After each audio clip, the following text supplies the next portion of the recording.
Tilak Verma slow ಆಗಿ ಆಡ್ತಿರೋದು team ಸ್ಟ್ರಾಟಜಿನ ಅಥವಾ spin ಆಡಕ್ಕೆ ಕಷ್ಟ ಆಗ್ತಿದ್ಯಾ? ಅಭಿಷೇಕ್ ಶರ್ಮಾ ರನ್ಸ್ ಹೊಡಿತಾ ಇಲ್ಲದೆ ಇರೋದ್ರಿಂದ ನಾವು 20-30 ರನ್ಸ್ ಕಡಿಮೆ ಹೊಡಿತಾ ಇದೀವಿ ಅಂತ ಕೆಲವರ ವಾದ. ಹೌದಾ? ನಂಬರ್ 1 T20 ಸೈಡ್ ಒಬ್ಬ ಬ್ಯಾಟ್ಸ್ಮನ್ ಮೇಲೆ ಅಷ್ಟೊಂದು ಡಿಪೆಂಡೆಂಟಾ? ನಿಮಗೇನ್ ಅನ್ಸುತ್ತೆ? Should India shuffle their batting order? See, I am not a big fan of unscientific shuffling just to have that flexibility. But ಅವಶ್ಯಕತೆ ಇದ್ದಾಗ ಶಫಲ್ ಮಾಡಬೇಕಾಗತ್ತೆ. ಇವಾಗ ಎಲ್ಲಾ ಟೀಮ್ಗಳು ನೋಡ್ತಿದ್ರೆ ಇಂಡಿಯನ್ ಟೀಮ್ ನ ಕೇರ್ಫುಲ್ ಆಗಿ ಅನಲೈಸ್ ಮಾಡಿದ್ದಾರೆ. ದೂಬೆ ಒಬ್ಬ ಬಿಟ್ರೆ ಮಿಕ್ಕದವ್ರು ಎಲ್ಲರೂ ಸ್ಪಿನ್ ಆಡಕ್ಕೆ ತಿಣುಕಾಡ್ತಾ ಇದ್ದಾರೆ. ಸೊ ತುಂಬಾ ಬೇಗ ಸ್ಪಿನ್ ಇಂಟ್ರೊಡ್ಯೂಸ್ ಮಾಡ್ತಿದ್ದಾರೆ.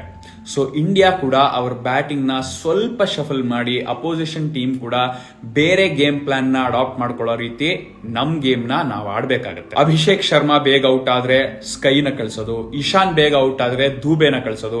ಬಿಕಾಸ್ ಒಂದ್ ಎಂಡ್ ಅಲ್ಲಿ ಅಟ್ಲೀಸ್ಟ್ ಒಬ್ಬ ಸ್ಪಿನ್ ಹೊಡೆಯೋರು ಬೇಕೇ ಬೇಕು.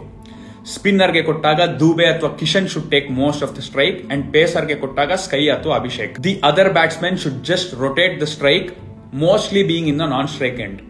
ದೂಬೇನೂ ಫ್ಲಾಪ್ ಆದ್ರೆ Akshar Patel. Tilak Varma can be a saviour if too many wickets fall very early.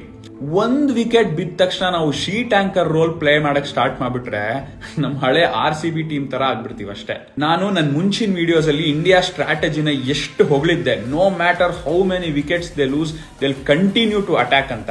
They should get back to that. Probability of all 8 batsmen failing to play in a T20 game is very, very less. 8 batsmen 20 over ಆಡಕ್ಕಾಗಲ್ವಾ? See, I would rather have 220 all out than have 190 for 4 or 5 on the board. ಅಲ್ವಾ?